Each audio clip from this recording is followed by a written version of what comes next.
There's a certain type of person we all met. In fact, you might know me. Someone that falls in love fast and falls out of love even faster. You know who this is? You know who I am? Because someone who can make you feel like the center of their universe and then vanish the next moment as soon as things get real. Today, we're talking about a very interesting topic. You've heard of serial killers. Now, we've only really focused on relationships for the most part, or any kind of behavior that affects a relationship, no matter what it is. But we're talking about the serial dater. Now, the serial dater is not an actual diagnosis in reference to psychology, but it is interesting because serial daters tend to hang on to a relationship for when it's just good enough for them. And then afterwards, they throw that person to the curb. Take Leonardo DiCaprio. He has a thing where once you hit 25 years of age, you're kicked to the curb so I can get in and recycle and get my new younger person to date. So we're going to be discussing serial daters and why they do what they do. But before we do that, please like, subscribe, share, and comment. And now on with the story. This person we're discussing is not a scientific name, just one that we use to tell people, do you know about serial daters? Now, as I stated, this is not a disorder, it's not a diagnosis. It's just a very real, very predictable pattern. And today, we're going to talk about it. We're going to talk about the psychology of why people have to love them and leave them. We're going to talk about the emotional cycle. We're going to talk about why this isn't just a man thing, and women do it too. In fact, some are famous for it. But first, let me introduce you to someone. The story of Michael Hale. Michael is 34 years of age. He's successful, charming, and magnetic. The kind of guy who can make a room feel like it's orbiting around him. And there's a good reason for this. Because he doesn't have to be crazy handsome. You see, he's just with that status of success, charming, and magnetic. He meets women's human needs. And what human needs are you talking about? Well, most women want to feel secure. I want to know that I can nest. He brings that with his success. I want variety. With his money and success, I can have variety.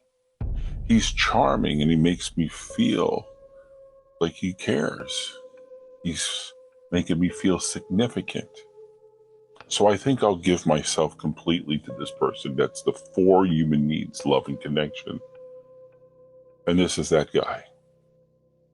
Now, this particular guy, Michael Hale, he's dated models, fitness trainers, entrepreneurs, actresses, and influencers, if you could believe it. Because when he pulls up into the gym or when he goes into a restaurant, he has the hot car. He has the hot job. He flaunts money as if it was going out of style. In fact, his friends joke that his relationship have the lifespan of a houseplant. He just smiles with them. But Evan afterwards doesn't really think it's that funny, because for him, this is a normal behavior. He meets someone new. He becomes obsessed to what he wants from it. Then he idolizes them, makes them feel special, and he creates a fantasy version of what they can expect in the relationship. This is his honeymoon phase. And that honeymoon phase, well, it fades. Because when reality shows up for him, he begins to wonder, is that a wrinkle? Or, well, in this lighting, I didn't realize their body looks like that. No, I think it's time to depart the relationship. And this is his cycle that he repeats with someone new as soon as the new qualities of it disappear. Now, you might find this person, Michael, is cruel, malicious. He's trying to hurt someone. But is he, though? If you were to look at it from a different point of view, if you could, if was a family member, would you give them that same pass of they like to see people pain and have suffering? Or would you look at their past and say, he's just really chasing a feeling? He really just gets high on the newness, the rush of being adored. It's like a dopamine rush. You can't blame him. Or can you? Because once that high is gone, he's gone. And that's Michael's story. But what if it was not a man thing? What if it was something to where you seen it in your girlfriends or a woman that you know? And does she get a pass? Because I have many clients that will feel the same ingredients in a relationship as Michael did. I know one who is very popular, very healthy and fit, and gets men to connect with her all the time. And once she sees one flaw, because she looks at herself as perfection, she's gone. Or before she leaves, her real MO is, I'm going to hold on to that because there are some qualities until I maybe find someone that's better than that model. So she gets 2 more, 3 more guys until she's ready to trade that one in. And this story is the story of Marissa. Marissa Esperanza. Let's talk about Marissa Esperanza because she's 29 years old. She's beautiful. If you've seen her, you would already assume she's a model or fitness or something because she shows such confidence. And she's career driven. Financially, she doesn't need a man, and that gives her even more empowerment, which is wonderful. You want to have that kind of security. And she has a dating history that looks like a highlight reel. Now, because she attracts successful people, because she is successful, she knows where to find successful people. And so she's dated musicians, CEOs, athletes, photographers, actors, and every relationship ends the same exact way because she gets bored. You see, Marissa loves the beginning, the attention, the compliments, the excitement, and the fantasy. But the moment a man wants consistency, emotional depth, accountability, vulnerability, Marissa, in the most womanly connected ways, and what I mean by womanly connected ways, with the most nicest way, she's not alpha voiced. She's not like, I'm doing this. She comes off so sweet. But when she gets suffocated, she moves on. This isn't right for me. I'm not right for you. I wouldn't be a right fit for you. I don't want to hurt you. You see what I mean? She's not alpha like when she cuts you loose. And she tells her friends, because they look at her, why, Marissa? He was cute. Why don't you want something with him? Makes me feel suffocated. This is what she tells her friends. Maybe one day I'll meet the right one. Now notice what she said. I'll meet the right one. Are they even a man or a guy? They're a one. But what is a one? Because the truth is, she hasn't stayed long enough to find out who is the one. And just like Michael, Marissa is a serial dater. Different gender, yep.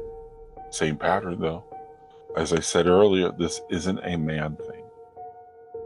This isn't a woman thing. This is a human behavior pattern. So let's break this down, shall we? As we said earlier, serial dating is not a mental disorder. It's not in any diagnostic manual, but you may know someone. It is recognizable. You've seen this emotional cycle. So what's really going on when you notice this? Or if you're going through it and you just you wasn't sure you were even aware of it. Am I a serial dater? Well, breaking it down, serial daters are addicted to new relationships. And why is that? Because what does a new relationship give you? Even the ones that are not serial daters, what does the relationship give you when you first get started? You get a dopamine rush. You get serotonin. Men get testosterone. You get an adrenaline rush. Oxytocin for the lady. Testosterone for the man. You start creating fantasy-based hypnosis in your mind. It's like a drug. And like any drug, it fades. It fades unless you feed it, because like any drug, you have to take more. Otherwise, the immunity of it, otherwise the sensory, your body adapts to it, it adjusts, and you need a bigger high. Well, the same goes with this serial dating. So you chase for one. You chase for one in a way to connect. But the connection you want is not what you want. I don't want a relationship. You try to talk yourself into it. You try to say, I think this is it. But is it really fear that they are not connecting because they're going to lose what they want most? To be admired. To be admired and desired. You see, there's the real fear. It's not fear of connection. It's, will I be just like a nothing to them eventually? See, right now they want me. They chase me. I'm everything to them. And the more I don't give them, the more they want. And what does that mean again? Well, remember what I said it did mean. Because think about any relationship where you wanted it and that person has pushed you away. With rejection comes obsession. So you have this individual that you desire. Can I call you later? Yeah, give me a call. But it sounds like I don't care if you do or not. So that makes you want them more. Hey, do you want to go out? Maybe next week. So you wait around your phone and you start hanging out, hoping, wondering, passing their house, all of these things, because with rejection comes obsession. And this makes a person feel vulnerable. And when someone feels vulnerable, that person, that serial dater, they notice it. They notice your weaknesses. You've been groomed. You've been observed. You've been watched. And they learn the patterns from their previous relationships that they already know without thinking what your chain of command is going to be, what the cycle is going to be. You see, serial daters, they fall in love with the idea of someone, but not really a person. When reality shows up, they feel, I can take it or leave it. I have all these individuals, because they didn't just line you up, by the way. They lined up several. So they never feel let down. You see, the partner could change from second to second, because when you think they're home for the night, they're out advertising. They're out planning their next fantasy to keep that high going. So they avoid accountability because they know real relationships require communication. They might also have conflict because we don't see eye to eye. Emotional labor, I have to contribute myself. Aren't I enough? And they don't want to have to compromise. I want you to think about that. That's why they don't get involved. All of those reasons right there of what a real relationship would require. It's too much work. It's too much not about me. Because serial daters prefer the part where everything is easy. and they identify through attention. Think about it. New partners equal new validation. New validation equals new identity boost. They're not building relationships, they're building emotional hits. Why they leave when it gets real? Think about it. Here's the part that most people misunderstand.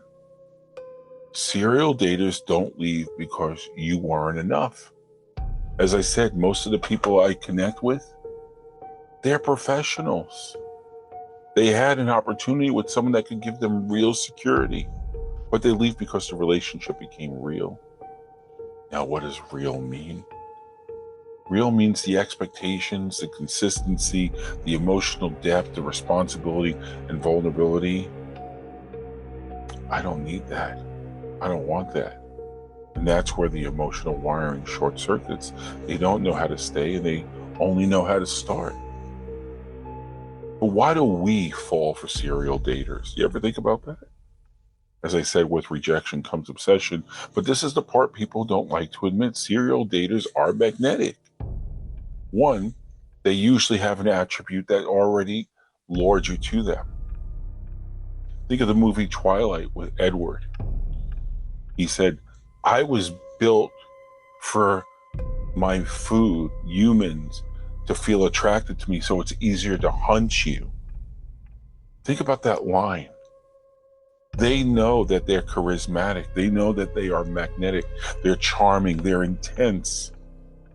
They're not undervalued because you have tons of variety. They're emotionally explosive and they're not boring. And some people find that desirable, sexy even.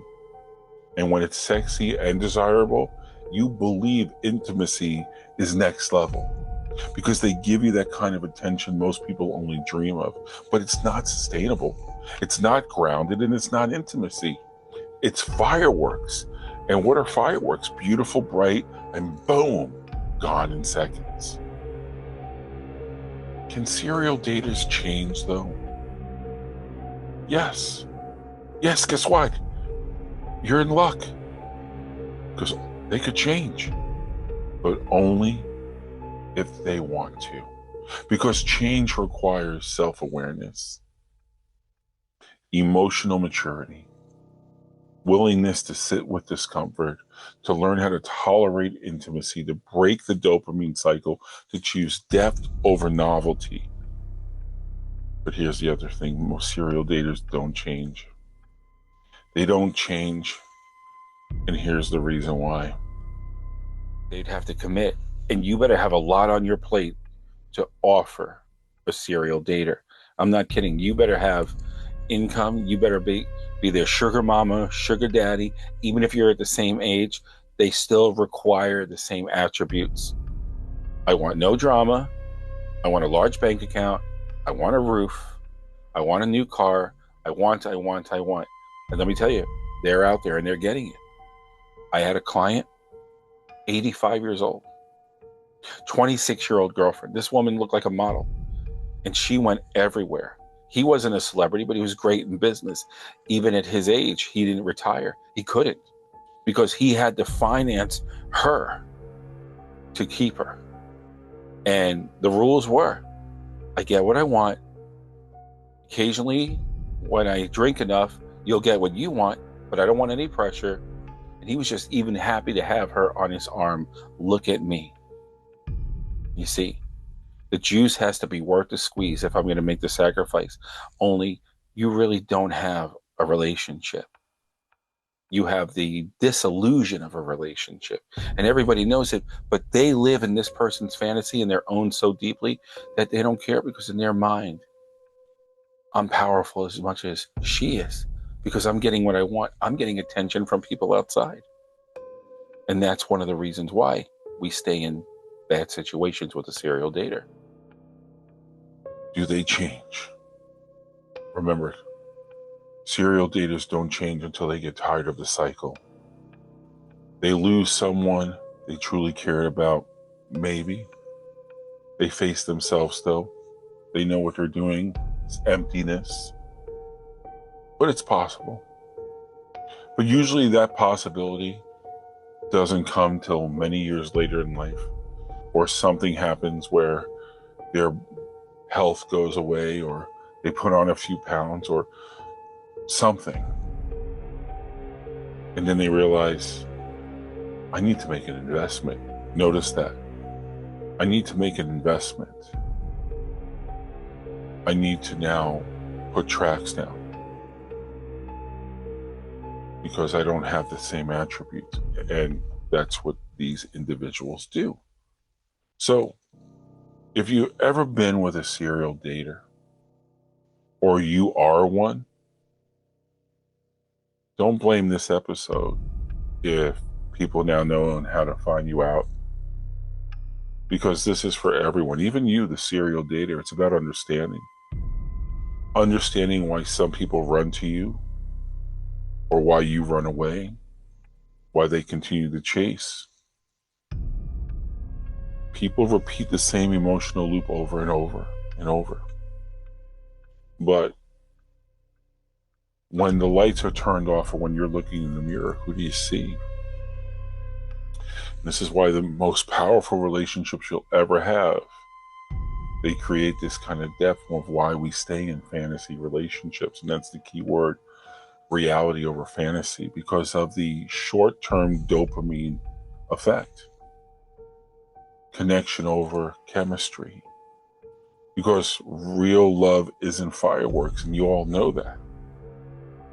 It's a steady, grounded, and safe world of connection that eventually, hopefully, grows into family. I hope this was enlightening for you, and if it was, please once again subscribe, like, share, and comment. And it's a fascinating field, the serial dater. It's fascinating because sometimes you don't even know, like a vampire, that you're being seduced. So look for the clues. Find out their past history. Tell me a little bit about your last relationship. Here's one sign. They'll never take blame for fault in reference to a relationship. Oh, that person was psycho. I never would want a person like that. I am so glad that you're nothing like that. I could already tell you're a good person. You're very giving, and you're thinking of your wallet, and they're thinking about me and what I can do. And then they're checking the list. And I want you to also think about who else that you heard of. I don't really know a serial dater. Well, Leonardo DiCaprio might sound familiar. He has a plan, not that we speak or anything, but you could see the pattern. 25 years of age, I'm out the door with you. And I'm on to my next one, 23, 24. All right, she's got about 2 years of mileage in before I trade her in. Serial daters. One, handsome, charismatic actor, money. So he fits and checks off all the boxes. But again, if it's just your ordinary person out there like Michael and or Marissa, remember, anyone that badmouths to a certain degree and enlightens you and they don't really even know you, that could be a red flag. So be aware of that. So this was Serial Daters, and I hope it educated you. Until next time, have a great day or evening wherever you are.